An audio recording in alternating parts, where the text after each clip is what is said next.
Alakamisy 8 Aogositra taona 2020 sy 2020 ampifaliana tombokilasy Atongoavy no iarabako anao tonga soa ato anatin'ny fotoanan'ny fampalalam-bavao ary manasa anao mpitiavana anjoy hatramin'ny farany ny matomba-vao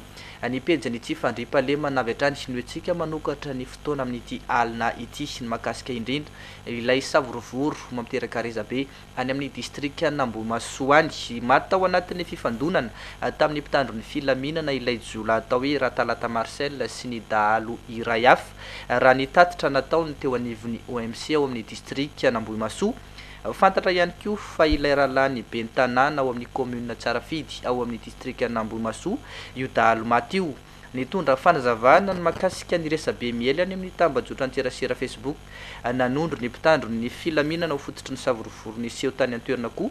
ny tompona andraikitry ny filaminana tamin'ity androany ity Tompotina Sara no mitondra ny antsipriany makasika izay. Trateky ny mpitandro ny filaminana miasa any amin'ny distrika Nambomasoa ireo dahalo roa izay isany ikoizana amin'ny alatrombitany an-toerana tao anatin'ny 3 volana araka ny tatitra nataony teo anivon'ny OMC ao Ambomasoa ny talata teo. Tratra tamin'izany ny bokon'omby izay manam-pirofo ny mahomby alatra ireo omby 10 tao ambalany iray tamin'ireo dahalo. Marina zany fa ireo omby 10 izay nentina nakaty Ambomasoa natao pourrière amin'ny commune urbaine dia tsy tafiditra ao anatin'ny bokon'omby n'ilay olona tompony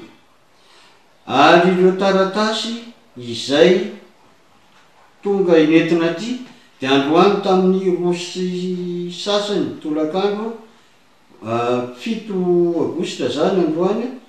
ireo vao tonga aty amin'ny komisaria ary reto aseho anainareo ireto. Maty tao anatin'ny fifandonana tamin'ny mpitandro ny filaminana moa ireo dahalo roa ireo ka ny iray dia rahalany ben'ny tanàna ny Tsarafidy. Kasika ny Ratalata Marcel dia nany rahalany ary dia mpanay misiosioa fa tsy nino fa ny rahalany dia hoe manao asan-dàlana ary efa nananatra any azy io ny maire amin'ny mahaben'ny tanàna azy ary amin'ny rahalany azy dia nananatra fa dia ireo laza fa tsy manao an'izany. Efa eo amin'ny 3 taona eo zany efa nisy an'izany feo zany ary teo anatiny 20 andro teo dia malaza mihitsy hoe misy havana ben'ny tanàna mampikaikaiky amin'ny vahoaka. Araka ny fitantaran'ny filohan'ny OMC ny kiasany anampitambiny mpitandro ny filaminana tamin'ny alalan'ny fanomezana vola azy ireo ny fianakaviany ny iray tamin'ireo dahalo maty. Misy vola iray tapitrisa nampitondraina ny fianakaviany ho fisorana hono amin'ny fahatarana ny fahatongavanyireo taratasy fanamarinana ireo. Mikasika zavatra lazaina any amin'ny Facebook fa nodorana ny boky dia ity ilay bokin'omby amin'ny anarany Ratalata Marcel izay maty voatifitry ny polisy omaly ary ireo taratasy dia ireto ampelantanantsika ireto ilay vonaterina androany tamin'ny rosy sasany. Makasika ity tranga niseho tany Ambomasoa ity hatrany tsy misy famonoana olona fahatany araka ny voizan'ny olona sasany any amin'ny tambajotra ny Facebook any an-toerana fa ireo dahalo efa nikoizana no henjehan'ny zandary raha ny nambariny sombamboaka voafidy tany amin'ity distrika ity ankasitra ny vahoaka any amin'ireo commune misy 720 mandrafitra ny distrika Nambomasoa ny etsika ataony mpitandro ny filaminana izay mamparitany any an-toerana amin'izao fotoana izao profon'izany ny fiara-miasa misy eo amin'ny rotonta mba hitohizany fitoniana sy ny fandriam-pahalemana dia mbola namafisiny sombamboaka io hatrany ny tokony hitohizany etsika ataony mpitandro ny filaminana. Tompotina Sara hatrany mitondra ny antsipriany makasika izay. Sy misy hoe vonomokana vono fatin'olo fahatany eto fa tena efa dahalo efa lisy tanoara rehefa tena maro mpitaraina daholo ireny dahalo maty vonon'ireny mpitandro filaminana ireny. Dia eo ihany koa dia efa fisaorana manokana moa raha ohatra ny iseny vahoaka liana fandriam-pahalemana ny fetako fisaorana manokana an'ireny mpitandro filaminana isan-karazany ato amin'ny distrika Nambomasoa zay nataoko hoe tatoato tena nanao miainy sy ho zavatra misy ka fa hita ho mba fa mia azoazo ny asandahalo isan-karazany eto komina Valovifolo atao distrika Ambohimasoa zay mbola mitomo ohatra amin'izao hoe ny asa fandiovana tanteraka satria sisy fampandosoana azonay atao raha sy maro fahalemana ny tany ny dahalo zay nataoko hoe maro ny tapaka tombosoa ihany ao anatin'izao asa fandiovana izao no mahatonga io fitaraina na fitoriana ny nify be isan-karazany aina manjery isan-karazany fa zahay ato anatiny zay dia mihita hoe mety ny fiarah-miasa ny reto ny polisim-pirenena ny gendarmerie-pirenena ny miaramila zay sy rehetrarehetra miatra ny fotony rehetra zany satria ny vahoaka dia fa manolotra misy ny olo rasa rehetra any ny fotony satria tsy afaka hanao na inona koa reto mpitandro filamenany reto raha sy vahoaka miara-miasa tanteraka amin'ny vahoakatra ny fotony ka matoa ireto mpitandro filamenany reto manao miasa ny miara-dalàna dia ny vahoaka misy no manolotra an'ireo ataoko anareo hoe sy maty manota. Fanoentina natao veloma farany teny amin'ny tombony gendarmerie am-pirenena teny Betongolo itomboko la kaomanda ny brigady tao am-pifandriana avaratra Soloery Narvelo ny maraina teo ny alohany nitondrana azy any Fianaratsoa toerana izay misy ny fahasandrazany tonga nanome voninahitra izany fotoana izany tena toerana nankahery ny fianakavian'ny manamanjoho ny ministry ny fiarovam-pirenena ny generaly Rakotonirina no sady ny solotena ny filohan'ny repoblika ny sekretera mpanjakana miadidiny gendarmerie am-pirenena ny generaly Richard Ravalomanana ary ireo manamboninahitra ambony eo anivon'ny 10 malagasy isan'ny tokony fanadihadiana. Omaly no nodimandry ny commande ny brigade ny Befandriana Avaratra Soloery Narvelo gendarme principal de première classe rehefa avy ny alana nenina teny amin'ny hôpitaly miaramila Soavinandrina nanao ny ezaka rehetra ny fitondram-panjakana indrindra fa ny teo anivon'ny gendarmerie am-pirenena nanavotana ny ainy saingy tsy tana araka nambarany sekretera mpanjakana miadidiny gendarmerie am-pirenena ny generaly Richard Ravalomanana. Androany maray ny tomboko lahy no natao veloma farany ara-miaramila tetỳ amin'ny tobony gendarmerie am-pirenena Betongolo teo anatrehan'ny fianakaviany fotoana izay namanginy ny fianakaviam-ben'ny 10 malagasy reto fianakaviana ihany koa mitoetra ho an'ny firenena ny zava-bitany ity zandary lavo anady ity raha ny fanazavana trany araka izany dia tsy ho irery ny ankohonany fa andray an-tanana manokana ny momba azy ireo ny gendarmerie am-pirenena izy raha teo dia namela manantena iray sy kamboto miravavy omena ny vady amanjanany avokoa ireo tombontsoa rehetra tokony hositrahany sy ny valaka sasarany raha ny fanazavana. Ny fitambaran'ireo volambola omenanareo madama dia 31,663,326 ariary. Aza rehetrarehetra anao fa tonga dia maniraka olona zay mikarakaraan'ireo fa tsy ho sairanana mihitsy ianao fa dia ataonay azy avitanan'ireo dia atolotray any aminao. Tsarovy fa raha tompokilany lasa fizay dia mbola eto fianakaviam-ben'ny gendarmerie am-pirenena. Misy zavatra hafa koa zany ankoatran'izay fitsindrovanay anao raha misy zavatra tokony ho atao dia azonay ho atao jerevana raha ohatra anao tsy manana asa moa zany dia ampidirinay mpiasa sivily atao amin'ny gendarmerie am-pirenena. Raha misy zanakao hoe tianao hoe mahavesitana dia atao dia manana ny orphelinatsika any Rivomamo dia raisiny gendarmerie am-pirenena ray manontolo ny fianaran'ireo zazy ireo mandra-pahaleo tenina andeha hiasa. Zay zany no ifanohanatsika fa dia mahereza indrindra amin'izay zavatra miseho zay. Fantatra araka izany fa dia samy namony any avokoa na ilay ben'ny tanàna tompon'ny tranon'ilay mpandraharaha norobain'ny jiolahy na ny commande ny brigady tao Befandriana Avaratra vokatra ity fanafiana ny seho tany an-toerana ity izy ireo izay samy vomafy nandritra ny fifampitifirana tamin'io andro ny fanafiana io. Tsy andrasana ela fa efa mandeha ny fanadihadiana sy ny fikarohana samihafa momba ireo olon-dratsy amin'izao fotoana izao fantatra fa ny iray amin'ireo jolay no efa eo am-pelatana ny mpitandro ny filaminana ankehitriny tsy maintsy tratra ireo tompona antoka amin'izao fanafiana izao hoy ny sekretera mpanjakana miadidy ny gendarmerie-pirenena ho mafy ihany koa ny ady atao amin'ireo dalo ambony latabatra izay fosotra mahatonga ny tsy fandriampahalemana eto amin'ny firenena hoy ny ministry ny fiarovam-pirenena fanadihadiana. Nanome baiko ny sekretera mpanjakana miadidy ny gendarmerie-pirenena fa tsy maintsy ho tratra ireo rehetra atodonikotrika izao fanafiana na hafatesana olona izao. Isan'ny antony mampanano sarotra ny fanafoanana ny tsy fandriampahalemana eto Madagasikara ny fisina tambajotra goavana. Saika fitaovam-piadiana ampiasain'ny folo alin-da mantsy ny ankamaroan'ireo fitaovana ampiasain'ny dalo sy ny jiola raha ny fanazavany. Tsy andeferana ireo zandary mety mbola miraitsy kombakomba amin'ny mpanao ratsy fa tsy maintsy hiaran'ny lalàna araka ny nambarany sekretera mpanjakana miadidy ny gendarmerie-pirenena trany. Lazainareo fa masika raha nandefa zandary ny amponja miraitsy kombakomba amin'ny jiola, miraitsy kombakomba amin'ny firesahana telefônina amin'ny jiola, amin'ny fanomezana fitaovana amin'ny jiola bana basy,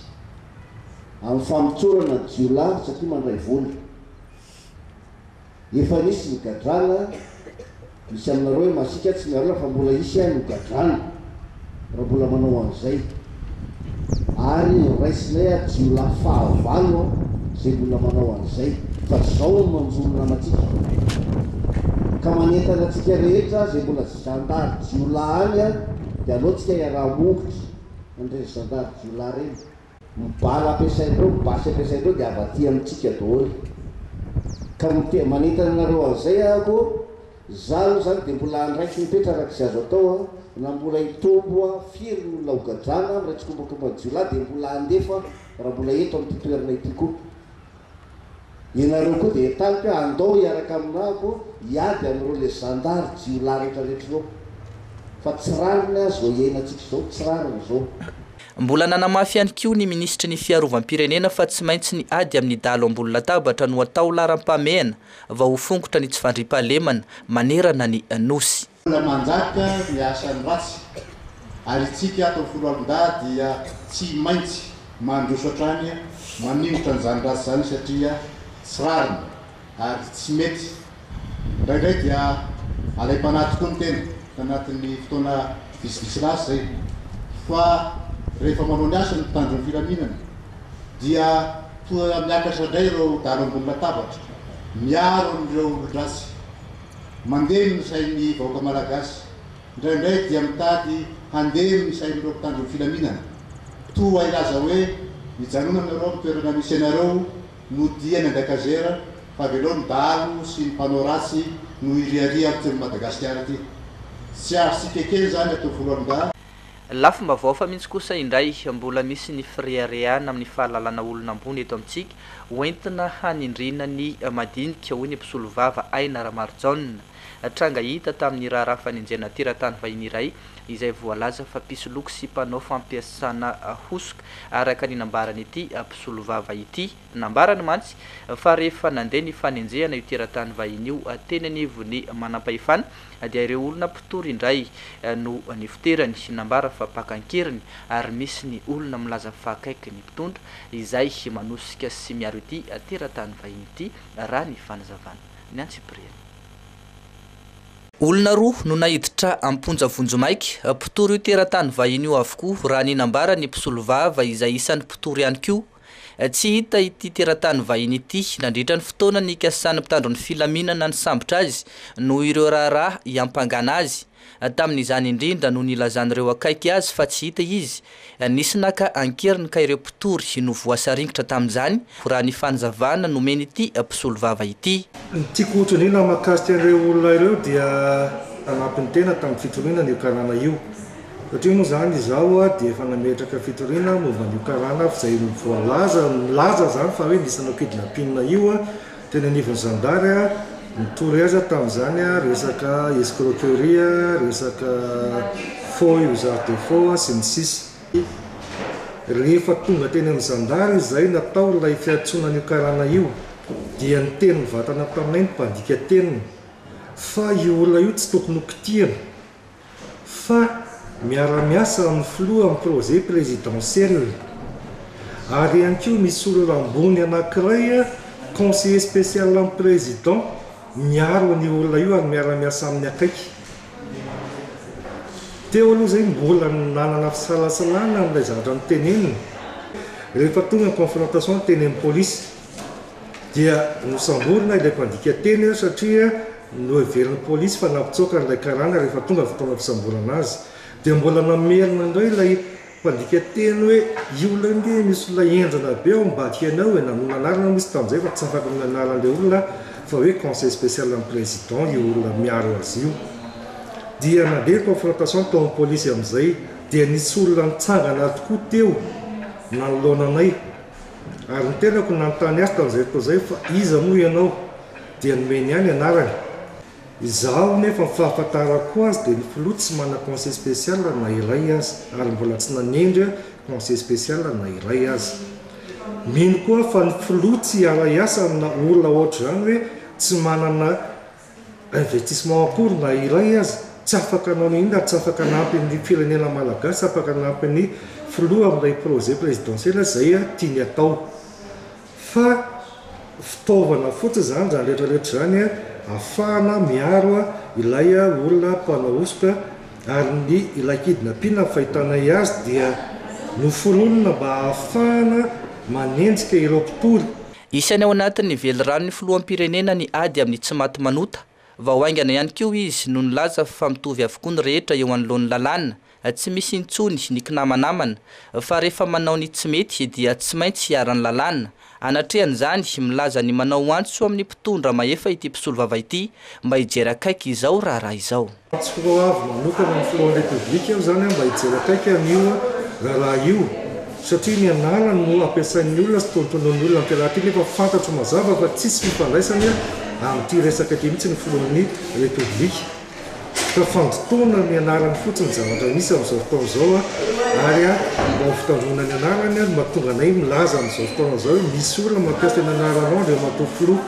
ary mampiasa milaza fa conseil spécial anao fa mitandremy anao dia matoloha raisina ndraikitrao zay mahatokony teninao tamin'izato andro fa na iza rehefa manao tsy mety dia sazina avokoa mangataka izay zany ny secrétaire général ny Sandal Mali mba hanaraka akaiky ity raharaha ty ady amin'ny kolikoly ampidirina ho ao anatin'ny fandaram-pianarana ny mahakasika ny ady amin'ny kolikoly raha ny nambarany teo anivon'ny Bianco tsy maintsy miainga aveny ifotony ny fametrahana ny paikady amingorana ity fahalovana izay sakana ho amin'ny fampandrosoana ity raha ny fanazavany nisy moa niatrika asa ny arahany Bianco sy ny teo anivon'ny ministeran'ny fanabeazam-pirenena mahakasika ny fampiarana sy ny fametrahana ity paikady vaovao ity mitatitra ny Antsiprieny ihany miaratina sy lanitra randrianjavy isan'ny firenena ahitana kolikoly be indrindra eto Madagasikara misy eo amin'ny endriny maro ary saika voakasika izany avokoa ny sehatra rehetra toy ny fitaterana, ny fianarana, ny fananantany sy ny sisa. Tafiditra anatin'ny politika akabe'ny fanjakana amin'izao fotoana izao ny famongorana ny kolikoly ary laharam-pameana ho an'ny Tale Jeneraly ny Bianco ihany koa. Paikady apetraka manomboka izao araka izany ny fampidirana ny ady amin'ny kolikoly ao anatin'ny taranjam-pampianarana eny anivon'ny sekoly raha nambarany tompony andraikitry ny serasera ny Bianco. Fantatritsika tsara fa isika olon-dehibe aloha zany efa miaina zao fiainana iainantsika zao zany tsika. Fa ny anisany tena hoavy nyity firenena ity dia ireo zandry sy zanaka izay andimby atsika ao aoriana. Dia ny fikolokolonan'ireo zandry zanaka ireo efa manomboka ny amin'izao fotoana izao fa tsy afaka iandry ny apitso sy ny rafaka apitso. Ny tena marina dia hoe efa tokony ho ela tokoa izay no natao ary efa tokony ho ela no tokony hoe napetraka. Fa io moa araka ny resahako teo hoe misy ny dingana samihafa aloha eo amin'ny fandinihana ny zavatra tokony apetraka. Tsy atrikasa ray tahaka an'izao no ahafahana mandinika hoe ity le apetraka fa ny zavatra tao androany zany efa vokatra na dingana fandinihana lava be efa tao anatin'ny 10 taona mahery zay nafahana nandinika azy. Zany hoe androany zany tsika zao efa manapa-kevitra miainga avy amina fanadihadiana lalina efa natao teo aloha nandritra ny efa 10 taona mahery zay fa tsy andro roa andro tahaka an'izao akory no andinihana hoe tiany atao atsy na tiany atao aroa fa efa nisy fanadihadiana zany natao mialoha matotra ahafahana mijery hoe aiza ny lalakale zany dia ity fotoana androany ity zany a dia fotoana fanapahan-kevitra hoe aiza amin'izay ary le atao ary fa atao le izy dia zao ny zavatra tena mivoaka atao anatin'le fanadihadiana raha ohatra ka tena tiantsika anjara ny ady mikolikoly eo anivon'ny fampianarana dia ny tena zavatra lehibe tokony ataontsika tsy hoe avy dia apetraka eo amin'ny mpianatra ny hoe ndao hiady mikolikoly na hoe mandany kolikoly sy ny hoe mitoroka ny kolikoly fa ny tena tokony hiverenana ny fotony zany dia ny hoe sotoavina mahamalagasy zay no mivoaka tao anatin'ny fanadihadiana io zany hoe le fanabeazana apetraka mikasika ny ady amin'ny kolikoly eto Madagasikara zany dia miaingana amin'ny sotoavina malagasy zany no hiverenana aloha zany hoe any amin'le hoe valeur dia miainga amin'izay valeur zay sotoavina izay zany ampidirina ao anatin'ny sotoavina ilay toe-tsaina manda ny kolikoly. Misy araka izany atrikasa ataony bureau mahaleo tena miady amin'ny kolikolina ny Bianco sy ny ministera voakasika tanteraina mandritra ny 3 andro etsy Antaninarenina. Ladinika mandritra izany ny fandiniana ny fomba sy ny paikady entina mampitra ny taranja ady amin'ny kolikoly any an-tsekoly. Eo amin'ny pejy ny fahasalamana kosa indray hisy ny paikady apetraka amin'ny fanafoanana ny fiparihan'ny fanafody tsy ara-dalàna eto amintsika nambara ny tompona andraikitra fa mahazo laka ny fampiasana sy ny fanjifana ny fanafody tsy ara-dalàna amin'izao fotoana izao na izany ho an'ny fitsaboana olombelona na ho an'ny amin'ny fitsaboana biby na ihany koa ireo fanafody fampiasa amin'ny fambolena sy ny tontolo iainana ny fampiasana ireo karazana fanafody ireo dia miteraka voka-dratsy maro ho an'ny fahasalamana sy ny fitsaboana na ny fandraisana an-tanana ny marary ihany miaratina sy lanitra randrianjavy. Tsy mandaitra intsony ny ankamaroan'ny fanafody fitsaboana samihafa amin'izao fotoana izao toy ny fitsaboana olombelona, ny fitsaboana ny biby fiompy, ny fanafody fampiasa amin'ny fambolena sy ny karazan-java-maniry hafa. Antony mahatonga izany ny firoboroboan'ny fanjifana ny fanafody tsy manaraka ny fenitra eny amin'ireo toerana tsy mahazo alalana hivarotra azy ireny. Efa manomboka zany ny tsy fahombiazan'ny fanafody amin'ny fitsaboana aretina résistance aux antimicrobiens. Inona moa no tena hoe ataontsika hoe mahatonga zany zavatra zany dia ny tsy fampiasana ny fanafody tsy manaraka ny fenitra, ny fivarotana fanafody tsy manaraka ny fenitra fa eny anelakelan-trano eny, ny ataontsika hoe fampiasana ireo famonoana bibikely amin'ireny voly ireny nefa tsy manaraka ny fenitra. Noho izany zany ny asa goavana izay miandry antsika,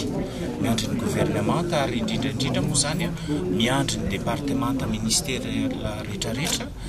dia ny fiadivana amin'ireo zavatra izay notanisaiko teo aloha reo. Efa nisy an'ireny atotanisa izay efa nilazaina teo fa mety hiakatra dia hiakatra mihitsy io atotanisa io raha sanatria io iaho ka tsy misy zavatra ataontsika ka izay indrindra no mahatonga ny fitondram-pahatsakana ankehitriny miatrika sahady zany manao an'iny plan d'action national iny ahafahantsika miady amin'ireo fampiasana amin'ny tsy antony iaho ny fanafody indrindrandrindra moa zany ny antibiotika na amin'ny biby zany na amin'ny olombelona izany na amin'ireo zava-maniry eny tanimboly eny. Maro ny voka-dratsy ateraka izany fanjifana fanafody tsy ara-dalan'izay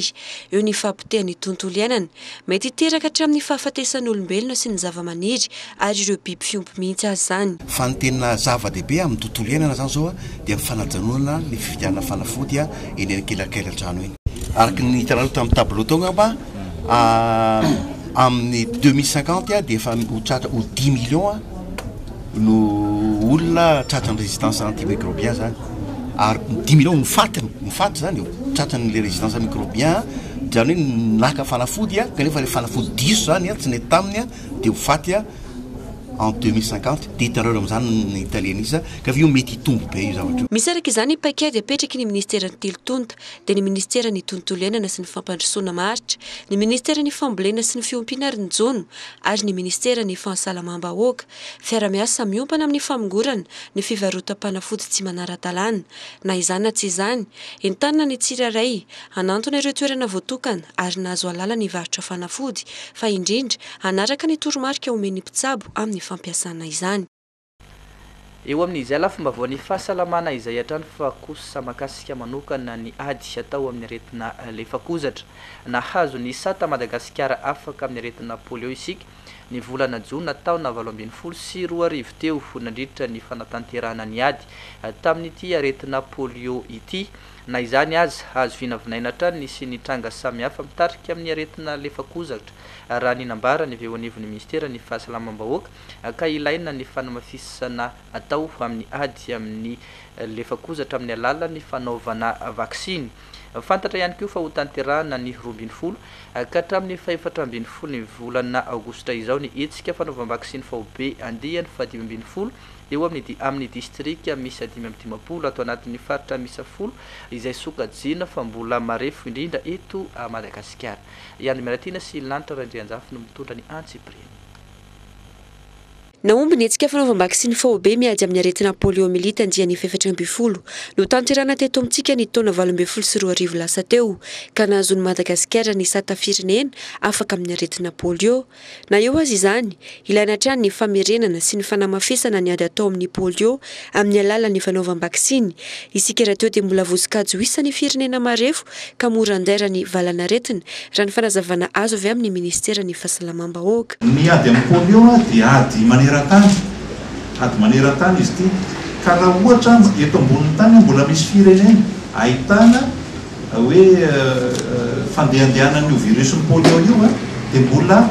arisika foana zany isika izay tany tsy mbola mahavita amin'ny tokony ho izy ny fanaovam-vaksiny zay ny ray voalohany mbola misy fangerena kalamanjana ary mbola ambany dia ambany ny tahany fampiasana ny tahan'ira faresendahatra amin'ny resaka hoe hygiène assainissement zany ka ho antsika ilay tany reto zay ntsony hoe vulnérable tsika ilay firenena ntsony hoe vulnérable reo zany raha mbola misy eto ambony tany toerana mbola ahitana virus polio mandehandeha dia vulnérable zany tsika araka izany ho tanterana ny 2020 hatramin'ny 720 ny volana aogositra izao ny etsika fanaovam-vaksiny faobe miady amin'ny aretina lefakozatra andiany 520 eo anifiny distrika 510 amin'ny faritra 10 marifo eto Madagasikara ka zazalatsiky ny 5 taona rehetra na vita vaksiny na tsy manodidina ny 20 sy 720 sy 4,5 sy 2 tapitrisa no kendrena ho vita vaksiny mandritra izany ankoatra ny tobim-pahasalamana sy toerana voatokana anatanterana ny vaksiny isana mpiavaka ny etsika amin'ny tiandiany ity ny fidinana ifotony ataony mpiasan'ny fahasalamana eny amin'ny toerana efa misy vizin'ny olona toy ny eny an-tsena sy ny eny amin'ny fiantsona ny taxi be tany an-trano ivezivezy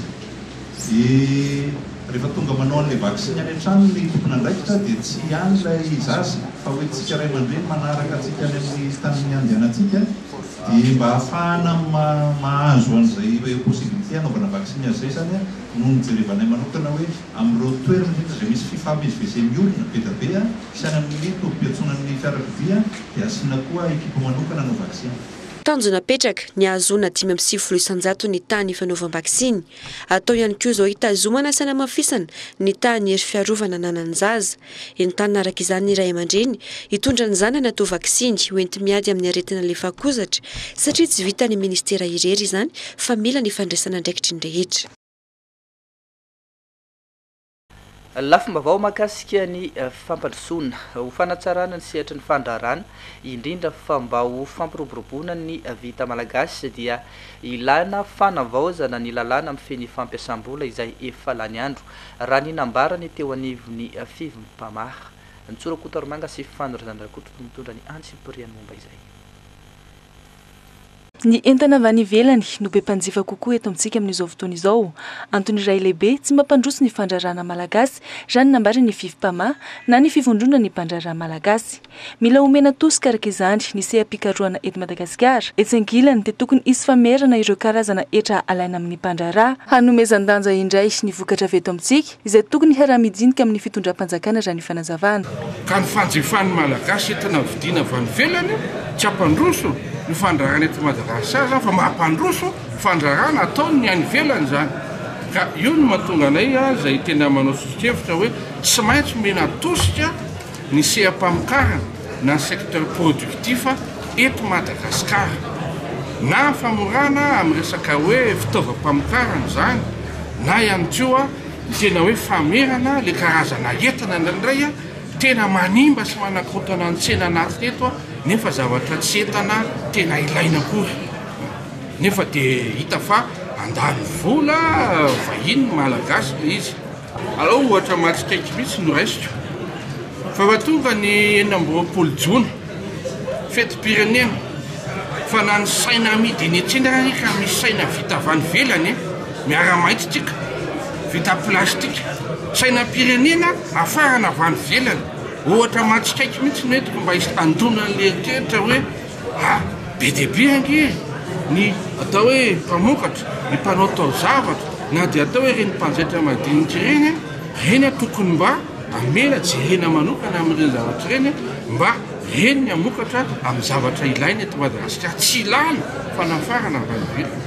isan-kilany efa nilaozany toetrandro ny lalàna mifeny fampiasam-bola eto amintsika satria dia efa tamin'ny taona 2024 izany no lany ka mila fanaovaozana zany nambarina avy eo anivo ny fivim-pamahatrany isan'ny mila jerevana manokana amin'izany ny makasika ny fanalefahana ny tombontsoa ho an'ny mpandraraha malagasy izay manorina orinasa eto amintsika ny lalàna fampiasam-bola eto Madagasikara na loi sur les investissements tiako mampafantatra fa tamin'ny taona 2024 izy io nefa lany tsy mbola nivoaka ny didy fampiarana amin'izao fotoana izao folo taona teo aoriana hita fa efa lozany toetrandro eo ka jerevana nefa io lalàna mifety fampiasam-bola loi sur l'investissement dia tena atao hoe tombontsoa ny mpampiasa vola vahiny izay ampiasany volana eto no tena hitao nefa misy koa nefa ireo mpandraraha malagasy na dia atao raha hoe tsy manana ny vola hoentin'ny vahiny izy mba miasa eto amin'ny tany sy ny firenena izy mampandroso toekarety eto izy mamorona asa eto izy tokony ho jerevana koa zany mikasika ny hoe inona mba mety fanalefana na tombontsoa ho azon'ny malagasy izay mamorona asa eto Madagasikara amin'ny hoe lalàna mifety fampiasam-bola eo amin'ny pejy fanatanjahantena ho fanavotana sy ho fanatsarana trano ny tontolon'ny atotondry milaza ny tsy nitsahatra ny tady fifampiresahana tamin'ireo tompon'andraikitra maro samihafa teo anivo ny ministeran'ny tanora sy ny fanatanjahantena ireo ligy mpanazatra sy mpitsara ary ireo teknisiana samihafa mba hametrahana vahaolana ho an'ity taranja ity antenaina hoy izy ireo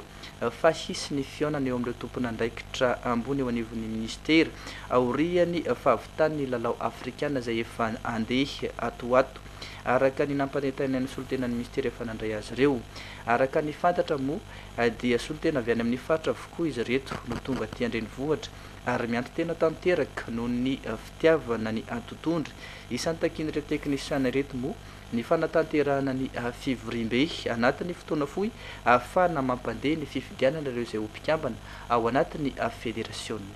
fanampanarahana dia fanandraisana solotenan'ny ministera zay satria ny ministre sy ny directeur général ny sport no ny fahasahiranana fikarakarana an'le jeux africain dia tsy afaka nandray anay fa solotena foana zany no narefa nilezika taminay ary nahazo fahampo zay tamin'ireo satria zavatra tena mahamaiky anay zany dia ny fifidianana ho atao aingana dia aingana ka angamba zay mino fa aorinan'izao fahavitany jeu any Maroko zao dia mino fa efa tokony andeha ka mametraka ny fanatenanay sy ny fitokisanay ny ministera mbola miangavy sy mitavandra an'ireo ministera ny tanora sy ny fanatanjahantena izay misahana ny taranja tontolo ity mba hijery akaiky kokoa an'izao fandehandraraha mahakasika ny ty fifidianana filo fédération satria efa tafapetraka tokoa moa ny atao taratasy misy ireo fitarananay nisy moa ny fangatany fionana tao amin'ny ministera izay mbola nisany mbola tena sahirina tokoa moa zareo tsy fanomezantsiny zay zavatra zay ary mbola mananteny zahay fa hijery dia hijery akaiky kokoa mahakasika an'io resaka fifidianana filohan'ny fédération io izahay mpanazatra sy izahay amin'ny likipatra satsokazy dia iny fanadiadina iny ihany koa tombo kilasy tombo vavy no mamarana ny fiarana tamin'izao alina izao mankasitraka felinao tsy nisaraka taminay hatramin'ny farany ho amin'ny rahampitso indray ny fotoananao amin'ny sampany fampalalamba avao ny tena kosa dia metraka ny veloma manapitafa ho amin'ny herinandro indray veloma tompoko